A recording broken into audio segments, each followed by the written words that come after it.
നമ്മുടെ നബി മുഹമ്മദ് മുസ്തഫ സ്വല്ലല്ലാഹു അലൈഹി വസല്ലമ തങ്ങളുടെ ഹദറത്തിൽ രണ്ട് സഹോദരന്മാർ ഒരുമിച്ച് വന്നു.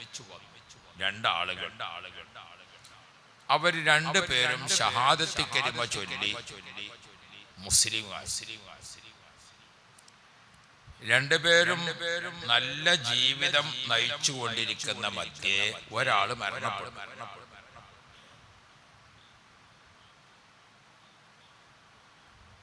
അയാൾ മരണപ്പെട്ട് ഒരു കൊല്ലം കഴിഞ്ഞ ശേഷം രണ്ടാമത്തെ ആള് മരിച്ചു. രണ്ടിൽ ഒരാൾ മരണപ്പെട്ട് ഒരു വർഷം കഴിഞ്ഞ ശേഷം രണ്ടാമത്തെ ആള് മരണപ്പെട്ടു. രണ്ടാമത്തെ ആള് മരണപ്പെട്ടപ്പോൾ അദ്ദേഹത്തിന്റെ ജനാസയുമായി ബന്ധപ്പെട്ട കാര്യങ്ങളൊക്കെ ചെയ്യുന്ന സമയത്ത് സ്വഹാബാക്കൾ അദ്ദേഹത്തിന് വേണ്ടി ദുആ ചെയ്യുന്ന കൂട്ടത്തിൽ ഒരു വാക്ക് നബി സല്ലല്ലാഹു അലൈഹി വസല്ലം തങ്ങളുടെ ശ്രദ്ധയിൽപ്പെട്ടു. എന്താണ് അവരുടെ ദുആ? അല്ലാഹുമ്മ അൽഹിഖുഹു ബിൽ ഊല. പടച്ചവനെ, ഇപ്പൊ മരിച്ച ഇദ്ദേഹത്തെ ആദ്യം മരിച്ച ആളിലേക്ക് നീ ചേർക്കണേ എന്ന് ദുആ ചെയ്തു. ആ ദുആ നബി തങ്ങൾ കേട്ടപ്പോൾ നബി സല്ലല്ലാഹു അലൈഹി വസല്ലം അതിൽ ഇടപെട്ടു. പ്രത്യക്ഷത്തിൽ ആ ദുആ ഇങ്ങനെ കേട്ടാൽ ആർക്കാണ് അധിക ശ്രേഷ്ഠത? ഇപ്പോൾ മരിച്ച ആളെ ആദ്യം മരിച്ച ആളിലേക്ക് ചേർക്കണേ എന്ന് പറഞ്ഞാൽ ശ്രേഷ്ഠത ആർക്കാ അധികം?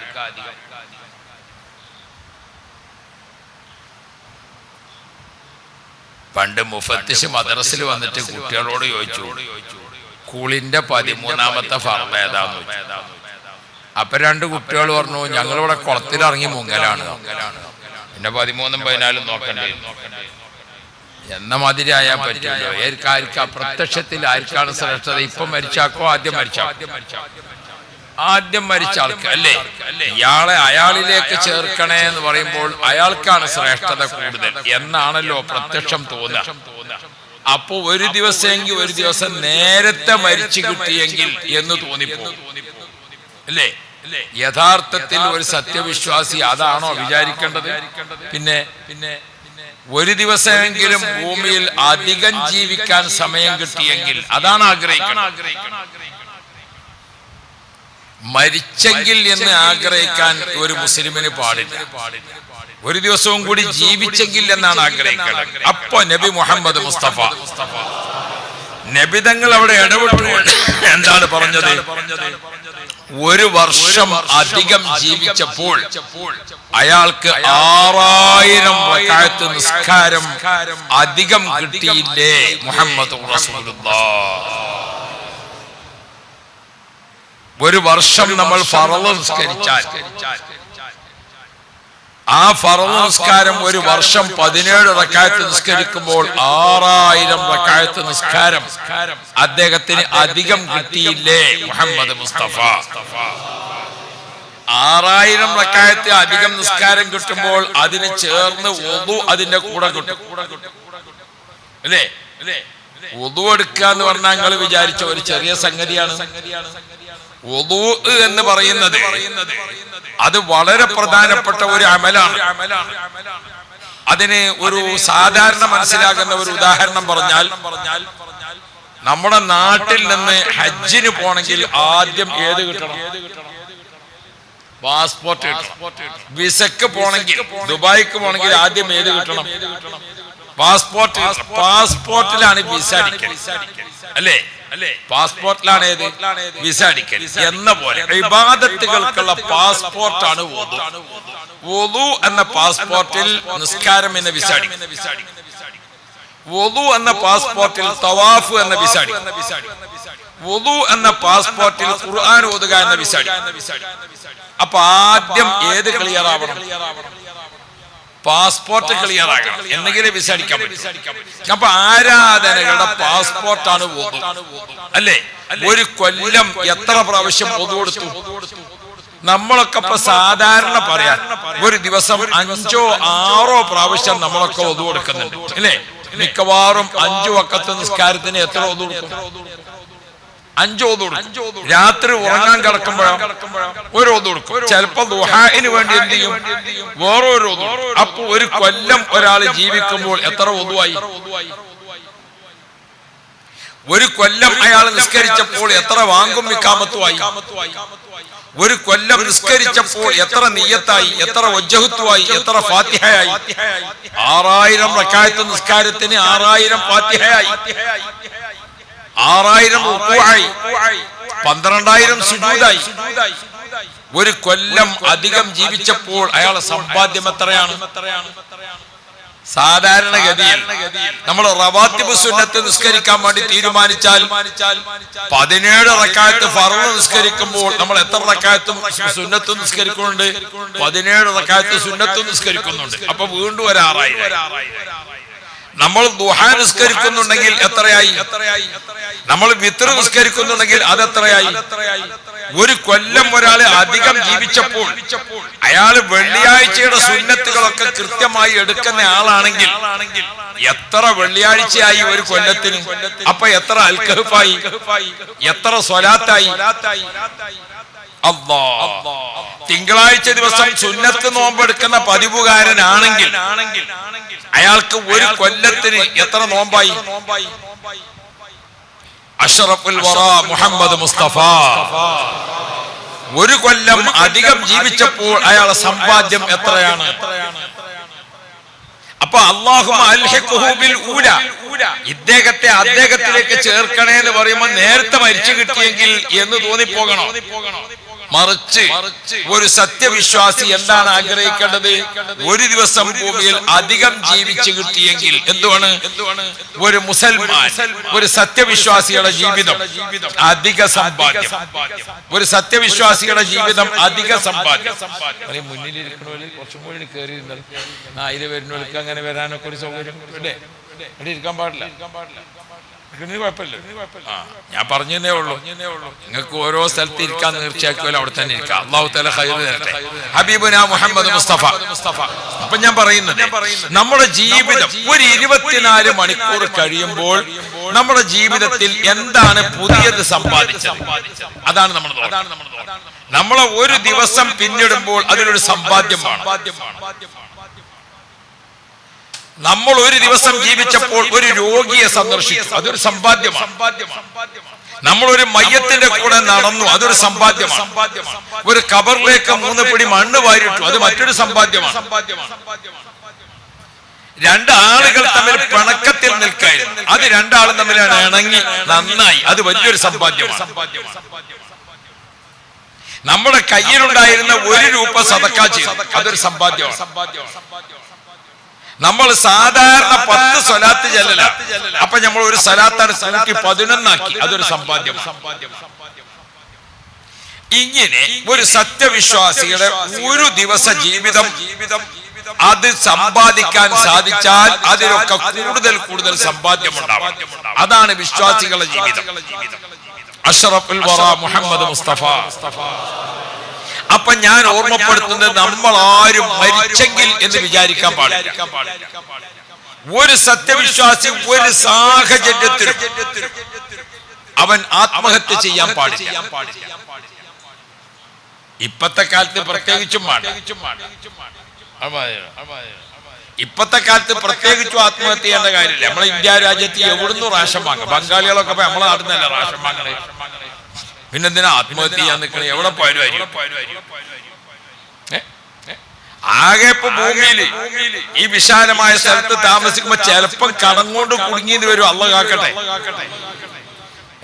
ചിലപ്പോ ഒരു കുടുംബ പ്രശ്നങ്ങളൊക്കെ കൊണ്ട് മാനസികമായ ടെൻഷൻ ഉണ്ടായി എന്ന് വരും, പടച്ചോൻ ഖൈറാക്കി തരട്ടെ. ചിലപ്പോൾ നമുക്ക് എന്താവും, ഒരു രോഗം വന്നിട്ട് അവിടെ വേദന ഇവിടെ വേദന, അങ്ങനെ ഒരു പ്രശ്നം വന്നെന്ന് വരും, അള്ളാഹു ശിഫാക്കി തരട്ടെ. ഞമ്മക്ക് രഹസ്യത്തിലും പരസ്യത്തിലും അല്ലാഹ്, സന്തോഷത്തിലും ദുഃഖത്തിലും അല്ലാഹ്, രോഗത്തിലും ആരോഗ്യത്തിലും അല്ലാഹ്, ഇരുട്ടിലും വെളിച്ചത്തിലും അല്ലാഹ്, ക്ഷാമത്തിലും ക്ഷേമത്തിലും അല്ലാഹ്, നമ്മുടെ ശൈശവത്തിലും ബാല്യത്തിലും യുവത്വത്തിലും വാർദ്ധക്യത്തിലും അല്ലാഹ്. നമ്മൾ ഒരു പക്ഷേ പട്ടുമെത്തയിൽ ഉറങ്ങാണ്, അല്ലാഹ്. വെന്റിലേറ്ററിലോ ICUലോ കിടക്കേണ്ടി വന്നു. ഒരു സത്യവിശ്വാസി ഒരിക്കലും ഒറ്റക്കല്ല. നാം ഇരുട്ടിൽ ഒറ്റക്കല്ല, നാം വെളിച്ചത്തിൽ ഒറ്റക്കല്ല, നാം എവിടെയും ഒറ്റക്കല്ല. അതാണ് നബി മുഹമ്മദുർ റസൂലുള്ളാഹി. നമ്മുടെ ഖബറിൽ പോലും നമ്മൾ ഒറ്റക്കല്ല. ഇമ്മാ റൗദത്തും മിൻ റിയാദിൽ ജന്ന. സ്വർഗ്ഗം എന്തായിരിക്കും നമ്മുടെ ഖബർ? അതൊരു സ്വർഗീയ പൂങ്കാവനമായി അല്ലേ? ഖബർ നമുക്ക് എന്തായിരിക്കും? ഒരു സ്വർഗ പൂങ്കാവനമാണ് ഖബർ. പിന്നെ അവിടെ ഒറ്റക്കാണോ? നമ്മൾ ഒരിക്കലും എവിടെയും ഒറ്റക്കല്ല. പിന്നെ ഒരു മുഅ്മിൻ ഞാൻ മരിച്ചു കിട്ടിയെങ്കിൽ, എന്തിനാ അങ്ങനെ വിചാരിക്കേണ്ട കാര്യം? ഒരു ചങ്ങായി പാതിരാക്ക് ഫോൺ ചെയ്തിട്ട്, ഹലോ കൂറ്റമ്പാർ ഉസ്താദല്ലേ? അതേ മോനെ, എന്റെ ഉസ്താദേ എന്റെ പെണ്ണുങ്ങൾ കിണറ്റി ചാടാൻ പോവുകയാണ്, എന്നാ ടോർച്ച് അടിച്ചു കൊടുത്തളാറിഞ്ഞ ഓളേതായാലും പോവുകയാണ്, പിന്നെ വയ്യ അയക്കാൻ നിൽക്കണ്ടല്ലോ അല്ലേ? നാളെ നാൾ കിണറ്റി ചാടാൻ പോയിട്ട് നീർക്കോലിനെ കണ്ട് തിരിച്ചു പോകുന്നത്. ഇതാ ചാടാൻ. ഞാനിത് ഓർമ്മപ്പെടുത്തുന്നത്, ഒരു പെണ്ണും ഒരാണും ഞാൻ മരിച്ചെങ്കിലോ എന്ന് കരുതി, ഞാൻ കിണറ്റി ചാടിയെങ്കിലോ എന്ന് കരുതി, ഞാനാണ് ജീവൻ ഒടുക്കിയെങ്കിലോ എന്ന് കരുതി, ഒരു സത്യവിശ്വാസിയുടെ നാവിൽ നിന്ന് അങ്ങനെ ഒരു വാക്ക് വന്നു പോയാൽ അത് മായ്ച്ചു കളയാൻ വളരെ പ്രയാസമാണ്. മനസ്സിന് ചിലപ്പോ ഇബ്ലീസ് പലതും തോന്നിപ്പിക്കും. തോന്നിയതൊക്കെ പറയാൻ പാടില്ല. നമ്മളെ മനസ്സിന് പല സംഗതികളും തോന്നും. തോന്നിയതൊന്നും പറയരുത്.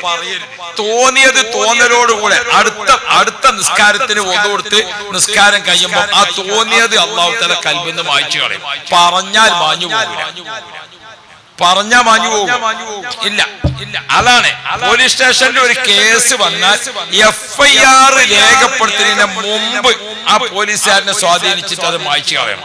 FIR ഇട്ട് കഴിഞ്ഞാൽ ഇപ്പൊ ഉടനെ അത് കമ്പ്യൂട്ടറിൽ കയറുന്നതോട് കൂടെ നമ്മളെ സ്റ്റേഷനിൽ എല്ലാ സ്റ്റേഷനിലും എത്തി. അത് എവിടേക്കെത്തി? അത് ഡിവൈഎസ്പിന്റെ അടുത്തെത്തി, SP-ന്റെ അടുത്ത്, IG-ന്റെ അടുത്തെത്തി, എല്ലായിടത്തും എത്തി. ഇനി മായ്ച്ചു കളയാൻ കഴിയില്ല. നമ്മളെ നാവുകൊണ്ട് നമ്മളെ മനസ്സിന് പല വിചാരം വരും. എന്തൊക്കെ വിചാരം വരലുണ്ട്? ആ വിചാരങ്ങളൊക്കെ വിചാരമായിട്ട് മാഞ്ഞു പോകണം. പറയാൻ പാടില്ല. പറഞ്ഞാൽ അത് റെക്കോർഡിൽ വരും. തിന്മയാണെങ്കിൽ പറയാൻ പാടില്ല, നന്മയാണെങ്കിലോ നന്മയാണെങ്കിൽ പറയാം.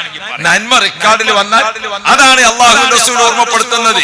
ഒരു നന്മ ഒരാൾ വിചാരിച്ചു, ചെയ്യാൻ പറ്റിയില്ല, എന്നാലും കൂലി. ഒരു തിന്മ ഒരാൾ വിചാരിച്ചു, ചെയ്യാൻ പറ്റിയില്ല, എന്നാൽ ശിക്ഷയില്ല. ഇത് അല്ലാഹു തആല നമുക്ക് ചെയ്ത വലിയ നിഅമത്താണ്. അപ്പൊ നമ്മുടെ നാവ് കൊണ്ട് ഒരിക്കലും പടച്ചോൻ പൊരുത്തപ്പെടാത്ത, ഞാനാണ് മരിച്ചെങ്കിലോ എന്ന് കരുതി, എന്തേ പിന്നെ താമസം, മരിച്ചെങ്കിലോ എന്ന് കരുതിയാർന്നു കേൾക്കണം. ഒരിക്കലും ഒരു സത്യവിശ്വാസിക്ക് അതിന്റെ ആവശ്യമില്ല. നാം ഒറ്റക്കല്ലല്ലോ. നമ്മുടെ രോഗം നമ്മൾ വിചാരിച്ചാൽ മാറും, നമ്മുടെ ആരോഗ്യം നമ്മൾ വിചാരിച്ചാൽ നിലനിൽക്കും, നമ്മുടെ മുസീബത്ത് നമ്മൾ വിചാരിക്കും വരാതിരിക്കും. അല്ലാഹുവാണ് എല്ലാറ്റിന്റെയും ഉടമസ്ഥൻ. അപ്പൊ പിന്നെ നമുക്ക് ഒരിക്കലും ഞാൻ ഒറ്റക്കല്ല, ആൾക്കൂട്ടത്തിലും നാം ഒറ്റക്കല്ല, ഖബറിൽ ചാടിയാൽ നമ്മൾ ഒറ്റക്കല്ല, ഒരു പൊട്ടക്കിണറ്റിൽ നമ്മൾ വീണുപോയി നമ്മൾ ഒറ്റക്ക ആണോ? അല്ല, ബിഗാൻ വേണ്ടി പറഞ്ഞതല്ല, നിങ്ങൾ അതിന് ബേജാറാകണ്ട. അല്ലാഹു തആല കാത്തു രക്ഷിക്കട്ടെ. പൊട്ടക്കിണറ്റിൽ വീണ് പറഞ്ഞപ്പോ എല്ലാവരും ഇങ്ങനെ ബേജാറാകാൻ. അങ്ങനെ ഒരു സംഭവം നടന്നെന്ന് വെക്കാം, നമ്മൾ ഒറ്റക്കാണോ? നമുക്ക് അവിടെയും ഉണ്ട് അല്ലാഹ്. നമ്മൾ വിശ്വസിക്കുന്ന അല്ലാഹു തആല നമ്മുടെ കണ്ണിലും മൂക്കിലും കൽബിലും, നമ്മുടെ രഹസ്യത്തിലും പരസ്യത്തിലും, നമ്മുടെ ഇരുട്ടിലും വെളിച്ചത്തിലും എല്ലാം ഒരു ഉടമസ്ഥനായ അല്ലാഹ്. അതാണ് സത്യവിശ്വാസി. ജീവിതം എന്ന് പറഞ്ഞാൽ എന്താ നമ്മളെ ജീവിതം? ഇപ്പൊ ചില ആളുകൾക്കൊക്കെ ചെറിയൊരു വിഷമം ഉണ്ടാകുമ്പോത്തിന് പട്ട ടെൻഷനാകാൻ അല്ലേ? എന്തെങ്കിലും ഒന്നും ഉണ്ടായാൽ മതി, അപ്പാത്തിന് ഓൻ പറ്റത്താളോ. ഈ ഭൂമിയിലേക്ക് നമ്മൾ വരുമ്പോ ചിരിച്ചുകൊണ്ടാ വന്നത്, കരഞ്ഞുകൊണ്ടാ വന്നത്? ഒന്ന് ചോദിച്ചു നോക്കേണ്ട ഇമ്മാനോട്, നിങ്ങളൊക്കെ ജനിച്ചപ്പോ ചിരിച്ചക്കാണോ അതല്ല കരഞ്ഞക്കാണോ? വേറെ കുറെ കുട്ടികൾ ജനിക്കുന്നത് നമ്മൾ കാണില്ലേ? ഓരോ കുട്ടിയും ജനിച്ചു വീണപ്പോ ചിരിച്ചോ അതോ കരഞ്ഞോ? അന്തം വിട്ട് അങ്ങാടി കൂടെ അങ്ങനെ നടന്നാ പോലെ അവനവന്റെ പെരീത്തെ കാര്യം ഒന്ന് നോക്കിക്കൂടെങ്കൊക്കെ അല്ലാഹു തആല റഹ്മത്ത് തരട്ടെ. അപ്പൊ നമ്മുടെ കുട്ടികൾ എന്താണ്, കുട്ടി ജനിച്ചപ്പോൾ കരഞ്ഞുകൊണ്ട് ജനിച്ചപ്പോൾ തന്നെ മനസ്സിലായില്ലേ ഈ ഭൂമി കരയാനുള്ളതാണ്, സങ്കടപ്പെടാനുള്ളതാണ്, കഷ്ടപ്പാടിൻ്റെതാണ്, വിഷമത്തിൻ്റെതാണ്. കരഞ്ഞുകൊണ്ട് നമ്മൾ ജനിച്ചത്. പിന്നെ അല്ലാഹു തആല ഇത്ര സന്തോഷം തന്നോ, അൽഹംദുലില്ലാഹ്. എത്ര സ്തുതിക്കണം. മനുഷ്യന് ഭൂമിയിൽ എന്താണുള്ളത്? കഷ്ടപ്പാടും വിഷമമൊക്കെയാണ്. കരഞ്ഞുകൊണ്ടാണ് ഇവിടെ വന്നപ്പോഴോ നമ്മളെ ജീവിതത്തെ ഒന്ന് പറയാം, അല്ലേ? 2 വാഹനത്തിന്റെ അടക്കാണ് നമ്മളെ ജീവിതം. ഏതാ ഒരു വാഹനം? നമ്മൾ ജനിച്ചപ്പോ ഉമ്മാന്റെ കയ്യിൽ ഇങ്ങനെ മലത്തിങ്ങനെ കടത്തി, മലർന്നിങ്ങനെ കടക്കുക. അപ്പൊ ഉമ്മ എന്ത് ചെയ്തു? ഉമ്മ ഇവിടെ നിർത്തിട്ട് അങ്ങോട്ട് വെച്ചു, അവിടെ നിർത്തിട്ട് ഇങ്ങോട്ട് വെച്ചു. അന്നത്തെ വാഹനം ഏതാണ്? അന്നത്തെ വാഹനം ഉമ്മാന്റെ കയ്യാണ്. കയ്യിൽ മലന്ന് ഇങ്ങനെ കിടക്കുകയാണ്, വല്ലതും കയ്യോ? അതാണ് അന്നത്തെ വാഹനം. എന്നാൽ ഇനി അതേപോലെ മലർന്ന് കിടക്കണ മറ്റൊരു വാഹനം തയ്യാറായി നിൽക്കുന്നുണ്ട്. ഉണ്ടോ അല്ലേ? അതേതാ? പുതിയൊരു വണ്ടി വരുമ്പോത്തിന് അയിമൊന്ന് കയറിയൊക്കെ ആയിട്ട് കയ്യിലൊന്ന് യാത്ര ചെയ്യാറ്റ് എല്ലാവർക്കും പൂതിയുണ്ട്. എന്നാ ഈ കട്ടിൽ എത്ര ദിവസമായി പള്ളിക്ക് നിൽക്കണേ? ഒന്ന് കടന്നു നോക്കി ആരെങ്കിലും എന്താ ഇതിനെ മട്ടെന്നറിയാൻ? ഒന്ന് കേറി കടന്നു നോക്കിയാൽ ആരെങ്കിലും ഉണ്ടോ? അപ്പൊ നമ്മൾ എന്ത് ചെയ്യണം? ജനിച്ചപ്പോൾ ഉമ്മാന്റെ കയ്യിൽ മലർന്ന് കടന്ന മാതിരി നമുക്കൊരു അവസ്ഥ വരാനുണ്ട്, മരിക്കും. അപ്പൊ ഇങ്ങനെ മലർന്നിങ്ങനെ കിടക്കേണ്ടി ഒന്നിനും കഴിയൂല. ഈ 2 കിടത്തത്തിന്റെ ഇടക്കാണ് നമ്മളെ ജീവിതം. ഈ 2 വാഹനത്തിനിടയിലാണ് നമ്മളെ ജീവിതം. അല്ലാഹു ഖൈർ തരട്ടെ. ആരും പണം കൊണ്ട് അഹങ്കരിക്കണ്ട, ആരും അധികാരം കൊണ്ട് അഹങ്കരിക്കണ്ട, ആരും പാണ്ഡിത്യം കൊണ്ട് അഹങ്കരിക്കണ്ട, ആരും ഒരു കഴിവുകൊണ്ടും അഹങ്കരിക്കണ്ട. ഇത്രയും നമ്മളെ സംഗതിയുള്ളൂ. 2 കുളിപ്പിക്കലിനിടയിലാണ് നമ്മുടെ ജീവിതം. 2 കുളിപ്പിക്കലിനിടയിലാണ് നമ്മുടെ ജീവിതം. ഒരു കുളിപ്പിക്കൽ കഴിഞ്ഞില്ലേ? നമ്മൾ ജനിച്ചപ്പോ ആരോ നമ്മളെ കുളിപ്പിച്ചു, അല്ലേ? നിങ്ങൾ ജനിച്ചപ്പോ ആരേക്കാരം നിങ്ങളെ കുളിപ്പിച്ചു? കുളിപ്പിച്ചിക്കണോ അല്ലേ? ഉറപ്പാണ്. നമ്മൾ ജനിച്ചപ്പോൾ നമ്മെ ആരോ കുളിപ്പിച്ചു, അല്ലേ? ഇനി നമ്മൾ മരിക്കും, ഒരാൾ കുളിപ്പിക്കൂലേ? അതാരേക്കാരം? പിന്നെ എവിടുക്കാ നിങ്ങൾ ഈ വലിയതും വിട്ട് നടക്കണേ? നമ്മളൊരു അത്യാവശ്യ സംഗതിയാണല്ലോ ഒരു മേല് കഴുകുക, അല്ലേ? നമ്മൾ ജനിച്ചപ്പോൾ ആരോ കുളിപ്പിച്ചു, ഇനി നമ്മൾ മരിക്കുമ്പോൾ മറ്റാരോ കുളിപ്പിക്കും. 2 കുളിപ്പിക്കലിനിടയിലാണ് നമ്മുടെ ജീവിതം, അല്ലേ? ബാങ്കും ഇഖാമത്തും കൊടുത്താല് നിസ്കരിക്കാൻ പിന്നെ എത്ര സമയം? ഞാൻ ആ പുത്തനത്താണികൾ എത്തുമ്പോ ഇശാന്റെ ബാങ്ക് കേട്ടപ്പോ തന്നെ തുടങ്ങി ബേജാറ്. പഠിച്ചോനെ, ബാങ്ക് കൊടുത്തല്ല, ഇനി ഇഖാമത്തിന് അത്രേ ഉള്ളൂ താമസം. അവിടെ വന്ന് നോക്കുമ്പോ റോഡ് തിരിയണില്ല, എവിടേക്കാ പോകേണ്ടത്? അങ്ങോട്ടും അതിലെങ്ങനെല്ലാം കൂടി കുത്തി പറിച്ചുകൊണ്ട് ഇറങ്ങി വന്ന് നോക്കുമ്പോ അവിടെ ഒരു വാർപ്പ് കണക്കാണ്, വണ്ടിയൊക്കെ അവിടെ ബ്ലോക്കായി. പിന്നെ ചങ്കര് മുള്ളുറിയാൻ മതി, അങ്ങോട്ടും പോകാൻ പറ്റും, അങ്ങോട്ടും പോരാ. അതിലാണ് പിന്നെ വിളിച്ച് പിന്നെ കുറച്ച് അവിടെ നിന്ന് ഇറങ്ങി നടന്നിട്ട് അതാണ് ചെറിയൊരു 5 മിനിറ്റ് താമസം പറ്റിയത്. അപ്പൊ ഞാൻ ഓർമ്മപ്പെടുത്താണ്, നമ്മളെങ്ങനെയാണുള്ളത്? നമ്മളെ ബാങ്കും ഇഖാമത്തും കൊടുത്തു വെച്ചിരിക്കണേ. മയ്യത്ത് നിസ്കാരത്തിന് ബാങ്കുണ്ടാ? ഇഖാമത്തുണ്ടാ? ഇല്ല. എല്ലാരും ഒതുർത്തില്ലേ എന്നിങ്ങനെ ചോദിക്കും. ബാങ്കും ഇഖാമത്തും ഇല്ല. അപ്പൊ ബാങ്കും ഇഖാമത്തും കൊടുത്തു കഴിഞ്ഞാൽ പിന്നെ നിസ്കാരത്തിന് എത്ര ടൈം ബാക്കിയുണ്ട്? അത്രയാണ് ദുനിയാവിലെ ജീവിതം. അത്രയാണ്. അതായത് സ്വർഗത്തിൽ നമുക്ക് കിട്ടാൻ പോകുന്ന ദീർഘകാല ജീവിതത്തെ അപേക്ഷിച്ച് ദുനിയാവിന്റെ ജീവിതം ബാങ്ക് ഇഖാമത്തിന്റെ അടക്കം അത്രേ ഉള്ളൂ. അപ്പൊ അതും അങ്ങനെ പോയി. എന്നാ ഞാൻ ഒന്നും കൂടി പറഞ്ഞിട്ട് 2 അറകൾക്കിടയിലാണ് നമ്മളെ ജീവിതം. 2 അറകൾക്കിടയിലാണ് നമ്മളെ ജീവിതം. ഏതാ ഒരു ചെറിയ അറ? അത് ഉമ്മാന്റെ ഗർഭാശയാണ്, അല്ലേ? അവിടെ എല്ലാരും ഒന്ന് താമസിച്ചില്ലേ? പിന്നെ എവിടുന്നേ വന്നേ? അല്ലാഹു റബ്ബി, ഉമ്മയുടെ ഗർഭാശയം അതൊരു ചെറിയ അറയാണ്. അവിടെ എല്ലാരും താമസിച്ചു, അല്ലേ? ഇപ്പൊ നമ്മൾ ഓരോരുത്തരെ വീട് ഇങ്ങനെ കണ്ട, അല്ലാഹു നല്ല വീട് തരട്ടെ. നമ്മളെ ഭൂമിയിൽ താമസിക്കാൻ ആകെ ഒരു സമ്പാദ്യം ഒരു വീടാണ്, അല്ലേ? ഓരോരുത്തരെ അവസ്ഥക്ക് യോജിച്ചുകൊണ്ടൊരു വീട് നല്ലതന്നെ, അല്ലേ? പക്ഷെ വീട് നല്ലതാന്ന് വിചാരിച്ചിട്ട് ദൂർത്ത് വീടുമ്പലുണ്ടാക്കി വീടുമ്പല് ദൂർത്ത് ആലോചിച്ച് നോക്കണ്ട. ഒരു രാജാവിനനുസരിച്ചുള്ള ഒരു വീട് വേണ്ടിയിട്ട് അല്ലേ?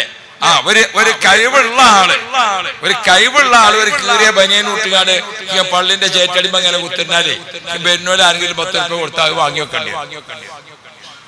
അത് അള്ളാഹു തആല ഇഷ്ടപ്പെടുന്നില്ല. ഒരാള് അവസ്ഥക്കനുസരിച്ച് ഇന്റെ അവസ്ഥക്കനുസരിച്ചുള്ള തുണി കുപ്പായം വാച്ചും ഒക്കെ എനിക്ക് ഉണ്ടാവണം.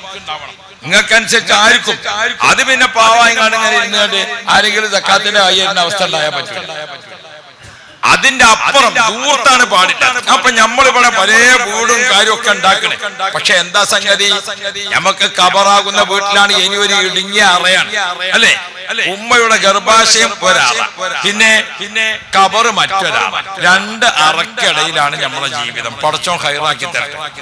ഞാൻ ഇതൊക്കെ പറഞ്ഞതിനാ നമ്മളെ പറ്റി നമ്മളൊന്ന് വിചാരിക്ക. എന്തപ്പന്റെ ഹാല് ഇതാണ്. എന്നും ഇപ്പൊ വേദാക്കാൻ എന്നും ഒരാളെ നമുക്ക് പറഞ്ഞു തരാണ്ടാവും. ഒരു നിശ്ചിത സമയം എത്തിയാൽ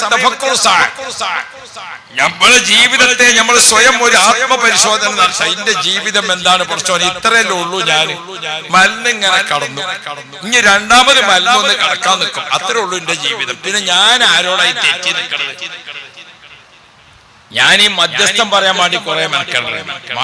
ഭാര്യയും ഭർത്താവും തെറ്റി, ചിലപ്പോ സ്വത്ത് ഒരിച്ചിങ്ങാണ്ട് വാപ്പിയും മക്കളും തെറ്റി, ചിലപ്പോ സംഘടനാപരമായിട്ട് അങ്ങോട്ടും ഇങ്ങോട്ടും തെറ്റി. ഈ കേസൊക്കെ ഇങ്ങനെ പറയുമ്പോ ഓരോരുത്തരും ഇങ്ങനെ പറയുന്നു കേട്ടോ, അബ്ബന് ഇവിടുന്ന് മരിച്ചാൻ പരിപാടിയില്ലാത്ത മാടി. ഓരോരുത്തരും ഭർത്താനൊക്കെ കേട്ടു നോക്കി അബ്ബ ഇവിടെ കാലാകാലം നിൽക്കണ മാതിരി. നമ്മൾ അങ്ങനത്തെ ഒരു വാശിയൊന്നും പറഞ്ഞു. മനുഷ്യന്റെ സഹജമായിട്ട് തെറ്റും കുറ്റമൊക്കെ ഉണ്ടാകും. ആരപ്പില്ലാത്തത് പറയണ ഞാനേറ്റവും മുന്തിയ ആളാ. എല്ലാവർക്കും ഉണ്ടാകും തെറ്റും കുറ്റമൊക്കെ, എല്ലാവർക്കും ഉണ്ടാകും. പക്ഷെ അങ്ങനെ വാശി, അത് പിന്നെ പിടിവാശി, അത് പിന്നെ ദുർവാശി. അവിടക്കൊന്നും എത്തണ്ട. ഇന്നാൾ ആരോ ഒരാൾ മരിച്ചത് ശനിയാഴ്ച. അപ്പൊ അവിടെ ചെന്നപ്പോ ആൾക്കാരൊക്കെ പറഞ്ഞു ഇയാളാ വ്യാഴാഴ്ച മരിച്ചേക്കാണെങ്കിൽ പള്ളിക്കത്തെ ജനറൽ ബോഡി മര്യാദക്ക് നടന്നില്ല. അപ്പൊ ജനറൽ ബോഡിയിൽ വേണ്ട കുരുമാരുണ്ടാക്കിയാണ്ട് ജനറൽ ബോഡി നിർത്തി വെച്ചേക്കാണ്. അപ്പൊ ഇയാളെ മരിച്ചതിനെ പറ്റി ആൾക്കാർ പറഞ്ഞാൽ എന്താ? ഇയാള് വ്യാഴാഴ്ച മരിച്ചേക്കാണെങ്കിൽ ആ ജനറൽ ബോഡി മര്യാദക്ക് നടത്തിയാണ്. അപ്പൊ നമ്മൾ ഓർക്കണം, നമ്മളെ വാക്കും പ്രവൃത്തിയൊക്കെ എല്ലാവരും മനസ്സിലുണ്ടാകും.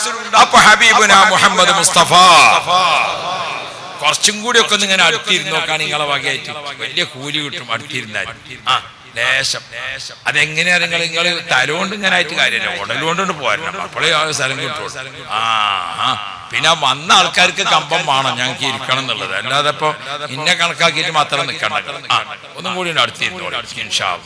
മുഅ്മിനീങ്ങളുടെ അടുത്തിരിക്കുമ്പോഴല്ലേ അതിന്റെ ഒരു ഉഷാർ. അല്ലാഹു നീ ആഫിയത്ത് തരണേ അല്ലാഹ്, ഖൈറ് തരണേ അല്ലാഹ്. ഹബീബുനാ മുഹമ്മദ് മുസ്തഫ നമ്മൾ നന്നാകണ ചില ചിന്ത നമ്മളെടുത്ത് വേണം. പടച്ചോനെ ഞാൻ ആരാണ്? എന്താപ്പന്റെ അവസ്ഥ? അപ്പൊ 2 അറക്കടയിലാണ് നമ്മളെ ജീവിതം. ഒരറ ഏതാ? ഒരറ ഉമ്മാന്റെ ഗർഭാശയാണ്. മറ്റേത് കബറാണ്. രണ്ടും തമ്മിൽ വലിയ വ്യത്യാസം ഉണ്ട്. അത് നിങ്ങൾ മനസ്സിലാക്കിക്കണം. രണ്ടും തമ്മിൽ വലിയ വ്യത്യാസമുണ്ട്. എന്താ? ഗർഭാശയം എന്ന് പറഞ്ഞാൽ ഒരു മിനി സ്വർഗ്ഗം, ഒരു മിനി സ്വർഗ്ഗം. എന്തിനാ അങ്ങനെ ഒരു സ്വർഗ്ഗം നമുക്ക് അല്ലാഹു തന്നത്? അത് നമ്മളെ പാപ്പ നബിയുല്ലാഹി ആദം നബി അലൈഹിസ്സലാമിനെ അല്ലാഹു തആല സൃഷ്ടിച്ചിട്ട് കുറച്ച് എവിടെ താമസിപ്പിച്ചു? സ്വർഗ്ഗത്തിൽ താമസിച്ചു. ആദം നബി കുറച്ച് എവിടെ താമസിച്ചു? സ്വർഗ്ഗത്തിൽ താമസിച്ചു. ഇങ്ങനെ അപ്പൊ വല്ലിപ്പ കുറച്ച് സുഖം എടുത്തിട്ടാണ് ഭൂമിക്ക് വന്നത്. അത് ഞമ്മക്കും തരികയാണ് മക്കൾക്ക്. ഉമ്മയുടെ ഗർഭാശയത്തിൽ കുറച്ചൊന്ന് സുഖിച്ച് അവിടെ കിടക്കുക, ഒരു വിഷമമില്ല. അവിടെ അച്ചടക്കത്തിൽ അവിടെ കിടന്നാൽ മതി. വല്ല കുഴപ്പമുണ്ടോ? 2 കുട്ടികളാണ് നിൽക്കുക, വല്ല ബുദ്ധിമുട്ടുണ്ടോ? 3 കുട്ടികളാണ് നിൽക്കുക, വല്ല പ്രയാസമുണ്ടോ? ഗർഭാശയത്തിൽ ഒന്നും തിരക്കൊന്നുമില്ല. ഉണ്ടോ? അവിടെ അസൂയല്ല, തിരക്കലില്ല, ബാക്കിയുള്ളതില്ല. 3 കുട്ടികൾ ഉമ്മാന്റെ ഗർഭാശയത്തിൽ ഉണ്ടായിട്ട് ഒരു കുട്ടിയെ നേരത്താണ് പോന്നു. ഓന്റെ പുറത്തൊക്കെ ആകണം മുറിയേക്കണം, മറ്റു 2 ആൾ മാന്തിയതാണ്. അങ്ങനെ കേസുകൾ ഇതുവരെ കേട്ടിക്കണം. അവിടെ അസൂയന്റെ അത് സ്വർഗ്ഗാണ്. ഉമ്മയുടെ ഗർഭാശയം ഒരു മിനി സ്വർഗ്ഗാണ്. അവിടെ എല്ലാം ഫ്രീ ആയിട്ട് കിട്ടുന്ന സ്ഥലം. അല്ലാഹ് നമ്മളെ ഉമ്മാക്ക് അല്ലാഹു സ്വർഗ്ഗം കൊടുക്കണം. ഉമ്മാന്റെ ഒപ്പം പോകാൻ ഞങ്ങൾക്കും ഭാഗ്യം തരണേ അല്ലാഹ്. ഞങ്ങളൊക്കെ പൊരുത്തം വാങ്ങാൻ ഞങ്ങളെ മക്കൾക്ക് തൗഫീഖ് കൊടുക്കണേ അല്ലാഹ്. അതല്ലേ വേണ്ട. ഉമ്മയുടെ ഗർഭാശയം ഒരു മിനി സ്വർഗ്ഗാണ്. എന്താ സ്വർഗത്തിന്റെ വലിയ പ്രത്യേകത?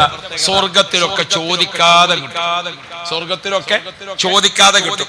ഉമ്മാന്റെ ഗർഭാശയത്തിന് കിട്ടിയ മുതലിനെ അല്ലോളൂ നമ്മളെടുത്ത് അല്ലേ? വേറെ ഏതെങ്കിലും ഉണ്ടോ? അതിന്റെ രണ്ട് കണ്ണ് അവിടുന്ന് ഫ്രീ ആയിട്ട് കിട്ടിയതോ അപേക്ഷ കൊടുത്തിട്ട് കിട്ടിയതോ? അപേക്ഷ കൊടുത്തി. ഞമ്മക്ക് രണ്ട് കണ്ണ് വേണ്ട സ്ഥലത്താണ് അല്ലാഹു തആല ഫിറ്റ് ചെയ്തത്. നോക്കിങ്ങൾ, രണ്ട് കണ്ണും കൂടി കൂടിയിട്ട് തീവണ്ടിന്റെ ലൈറ്റ് മാതിരി ഒറ്റ ഒന്നാ വെച്ചിക്കണിച്ചാ എങ്ങനെ ഉണ്ടാവും? അല്ലാഹു തആല രണ്ട് മൂക്ക് ഫിറ്റ് ചെയ്തത് കണ്ടെങ്കിൽ അല്ലാഹു തആല ഈ രണ്ട് മൂക്ക് തന്നത് ഒന്നിങ്ങനെ ഓകാലമാതിരി വലുതായിട്ടും ഒന്ന് ചെറുതായിട്ടും ആണെങ്കിൽ എന്തേക്കാരം മട്ടം അല്ലേ? ഇപ്പൊ അള്ള രണ്ട് പാകത്തിൽ വെച്ചേക്കാണ് ഒരേ മാതിരി, ഏത് വെല്ലിട്ടാലും പാകമായിട്ട്. നോക്കിങ്ങൾ കണ്ടോ? അത്ര സന്തോഷത്തിൽ അല്ലാഹു തആല വെച്ചത്. ഉമ്മയുടെ ഗർഭാശയത്തിൽ വെച്ചുകൊണ്ട് മിനി സ്വർഗമാണ്. അവിടെ ഒക്കെ ഫ്രീ ആണ്, ഒക്കെ ഫ്രീ ആണ്. പടച്ചോനെ, എന്നാലേ അത് വിചാരിച്ചിട്ട് ഖബർക്കാണ് വരാൻ നിൽക്കണ്ട. അവിടെ ഒരു ഉറുപ്പ്യന്റെ മുതൽ ഫ്രീ കിട്ടൂല. അതന്നെ വ്യത്യാസം.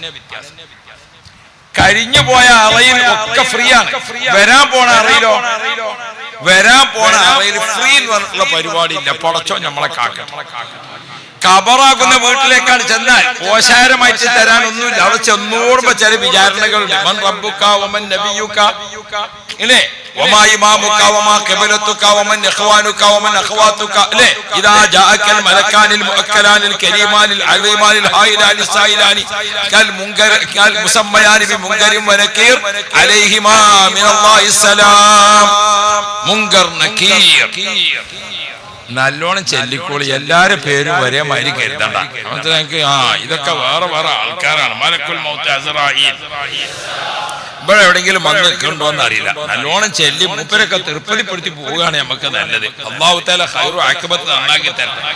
എല്ലാരും പേരും ഇങ്ങനെ വയന്ന് ഓട്ടോറിക്ഷക്കാരനോട് പോകല്ലേ വെച്ച് പോണെങ്കിൽ പോകാറുണ്ട്. അത് എല്ലായിടത്തും നടക്കൂല. ആണെങ്കിൽ തന്നെ പോകേണ്ടി വരും. അപ്പൊ അല്ലാഹു നമുക്ക് ആഖിബത്ത് നന്നാക്കി തരട്ടെ.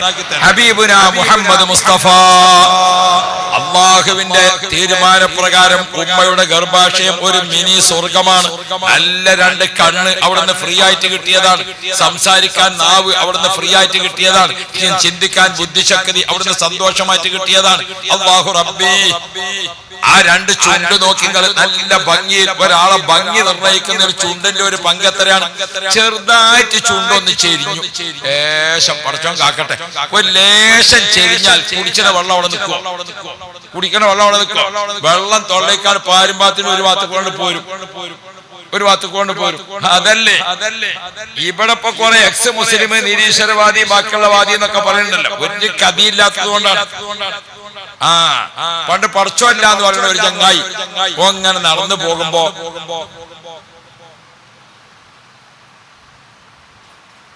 വള്ളിമ്മലുണ്ടെങ്കിൽ ഇങ്ങനെ കുമ്പളങ്ങിയും മത്തനും ഒക്കെ ഉണ്ടായി. ചെറിയ വള്ളിമ്മലല്ലേ മത്തൻകായ് ഉണ്ടായിരുന്നു. വള്ളി ചെറുത് കായ് വല്ല. കുറച്ചാണ് ചെയ്ത് നോക്കുമ്പോ വലിയ കുമ്പളങ്ങ. അതിന്റെ വള്ളി എത്ര ഉണ്ട്? ചെറിയ വള്ളി. അപ്പൊ ഇവൻ ഇതിനെപ്പറ്റി ഇങ്ങനെ കണ്ടുകാണി ചെറിയ വള്ളിമ്മലാണ് ഇപ്പൊ ഈ വലിയ കുമ്പളങ്ങ വെച്ചിക്കണത്. എന്ത് പടച്ചോനാ ഇയാള്, പടച്ചോനെ പറ്റി മേത്ത് കെട്ടുങ്ങാത്തി. അങ്ങനെ ഇപ്പൊ ഇങ്ങനെ നടന്ന് കുറെ ആൾ എത്തി നോക്കുമ്പോ കുഴങ്ങി ഒരു മരത്തിന്റെ ചോട്ടിന്റെ അവിടെ തണലിരുന്നു. നോക്കുമ്പോ അത് നെല്ലിക്കമരാണ്. അപ്പൊ അതിന്റെ മേലൊക്കെ നോക്കുമ്പോ ചെറിയ ചെറിയ നെല്ലിക്ക. വലിയ മരത്തുമ്പോ ചെറിയ നെല്ലിക്ക. അപ്പോഴാണ് ഇവൻ ഇങ്ങനെ ആലോചിച്ചത്, ഈ പടച്ചോന് ലേശം അന്തണ്ടെങ്കിൽ ഈ വലിയ കായ് വരും, ഈ ചെറിയ കായ് വള്ളിമരും അല്ലേ വെക്കേണ്ടത്? എന്താ നിങ്ങളെ അഭിപ്രായം? അല്ല നിങ്ങളൊന്ന് ആലോചിച്ച് നോക്കി. ഈ വലിയ നെല്ലിക്ക മരത്തുമലല്ലേ ഈ മത്തൻകായ് വെക്കേണ്ടത്? ഈ ചെറിയ നെല്ലിക്ക എമ്മലും വെക്കണം. ഇതും ആലോചിച്ചിട്ട് ഇപ്പൊ ഇങ്ങനെ പടച്ചോല്ലാന്ന് വിചാരിച്ച് ഇങ്ങനെ ഇരിക്കുകയാണ്. അങ്ങനെ ആ നടത്തുകാണ് ഞാൻ ക്ഷീണിച്ച നെല്ലിക്കല്ലേ പ്രത്യേകിച്ച് ഉറക്കം വേം വരുവാണ്. ആ തണലിൽ മരത്തുമ്പോ ചാരി ഇങ്ങനെ ഇരുന്നാണ് ഉറങ്ങി. അപ്പോഴാണ് ഒരു പക്ഷി ഈ നെല്ലിക്ക മരത്തുമ്പോ വന്നിരുന്നത്. പക്ഷിയാണ് വന്നിരുന്നപ്പം ഒരു നെല്ലിക്ക കുടുന്ന് പറഞ്ഞത് വീണത് ഇവന്റെ മൂക്കുമക്കാണ്. ചോനെ മൂക്കുമക്കാണ് നെല്ലിക്ക വീണോക്കും ആകണം നെറ്റി ഉണന്ന് മൂക്കൊക്കെ പാട്ട് ചോന്ന് വേദനയായിട്ട് നിൽക്കാൻ പറ്റും. അപ്പൊ ഇങ്ങനെ നോക്കി എന്താ വീണത് നോക്കുമ്പോ ഒരു നെല്ലിക്കാണ്. അപ്പോഴപ്പ ആലോചിച്ചത് ഇതെങ്ങാനും മത്തങ്കായി ആണെങ്കിൽ എന്തേക്കാല സ്ഥിതി. അപ്പൊ ചില സംഗതിയൊക്കെ അനുഭവിച്ചറിഞ്ഞെങ്കിലേ പടച്ചോനെ വെക്കാവുള്ളൂ. മനസ്സിലായില്ലേ? അപ്പൊ പടച്ചോൻ വെച്ചത് എന്തെന്നെയാണ്? മത്തം നല്ലത് എവിടെ തന്നെയാണ്? ആ പള്ളിമ തന്നെയാണ്. മനസ്സിലായോ? അപ്പൊ അല്ലാഹു തആല നമുക്ക് ഓരോന്നും റബ്ബ് റബ്ബ് എന്ന് പറഞ്ഞാൽ അതാണ് അർത്ഥം. റബ്ബ് എന്ന് പറഞ്ഞാൽ എന്താണ്? തർബിയത്തു ശൈഇ ഇലാ കമാലിഹി ശൈഅൻ ഫശൈആ. അലസ്തു ബിറബ്ബിക്കും എന്ന് അല്ലാഹു ചോദിച്ചു. അലസ്തു ബിറബ്ബിക്കും എവിടുന്ന് ചോദിച്ചേ? ഞാൻ നിങ്ങളെ റബ്ബല്ലയോ എന്ന് അല്ലാഹു ചോദിച്ചല്ലോ. എവിടുന്ന്? ആലമുൽ അർവാഹിൽ എല്ലാരും ഒരുമിച്ച് കൂട്ടി. ഇന്നാൾ ഇന്നെ കണ്ടപ്പോ ഒരാൾ പറഞ്ഞു, ഉസ്താദിനെ എവിടെയോ കണ്ട മാതിരിണ്ടല്ലോ. അപ്പൊ ഞാൻ പറഞ്ഞു, ആലമുൽ അർവാഹിൽ ജല്ല അപ്പുറത്തിരുന്നീന്, നമ്മൾ രണ്ടാളും ഒരുമിച്ചല്ലേ ഇരുന്നീന. അല്ല, ഒരു ഉറപ്പുള്ള സ്ഥലം പറയല്ല നല്ലത്. അള്ളാഹു നമുക്ക് ഖൈറ് തരട്ടെ. അവിടെ അള്ളാഹു ചോദിച്ചു, അലസ്തു ബി റബ്ബിക്കും, ഞാൻ നിന്റെ റബ്ബ്. റബ്ബ് എന്ന് പറഞ്ഞാൽ അൽഹംദുലില്ലാഹി റബ്ബിൽ ആലമീൻ തർബിയത്തു ശൈഇ ഇലാ കമാലിഹി ശൈഅൻ ഫശൈഅ. ഇല്ലായ്മയിൽ ഉണ്ടാക്കി വേണ്ടത് വേണ്ടപ്പോൾ വേണ്ട വിധത്തിൽ ചെയ്തു തരുന്നവൻ, അതാണ് റബ്ബ്. അതാണ് റബ്ബ്. ആ റബ്ബ് തആല ഉമ്മയുടെ ഗർഭാശയത്തിൽ വെച്ചുകൊണ്ട് നമ്മുടെ ശരീരത്തിൽ ആവശ്യമായ എല്ലാ ഫിറ്റിംഗ്സുകളും വെറുതെ നൽകി. അവിടെ ഒക്കെ ഫ്രീ ആണ്. ഖബറാകുന്ന വീട്ടിലേക്കാണ് ചെല്ലുമ്പോൾ ചോദ്യം തുടങ്ങും, മൻ റബ്ബുക, നിന്റെ റബ്ബാരാണ്? ഉമ്മൻ നബിയുക, നബിയാരാണ്? വമാ ഇമാമുക, നിന്റെ ഇമാമാരാണ്? എന്തായിരുന്നു ഇതുവരെ അവിടെ നിൽക്കുന്ന കാലത്ത് പണി? അള്ളാഹുവിന്റെ വായു ശ്വസിച്ചല്ലേ അവിടെ ജീവിച്ചത്? അള്ളാന്റെ വെള്ളം കുടിച്ചല്ലേ അവിടെ ജീവിച്ചത്? അള്ള തന്ന ഭക്ഷണം കഴിച്ചല്ലേ അവിടെ ജീവിച്ചത്? ആരോഗ്യം അള്ളാഹുത്തിന് തന്നില്ലേ? ഒരു കില്ലൽ ചാക്കെടുക്കാൻ മാത്രം പെരടിക്ക് ശക്തി തന്നില്ലേ? ഇന്നലെ ശക്തികൾ എല്ല് തന്നില്ലേ? റുക്കൂഴിനും സുജൂദിനും ഒക്കെ പറ്റിയ തടി തന്നില്ലേ? എവിടെയിരുന്നു ഇതുവരെ? എന്തേ ചെയ്തത്? ഇതൊക്കെ ചോദ്യം തുടങ്ങാണ്. പടച്ചോൻ കാക്കട്ടെ.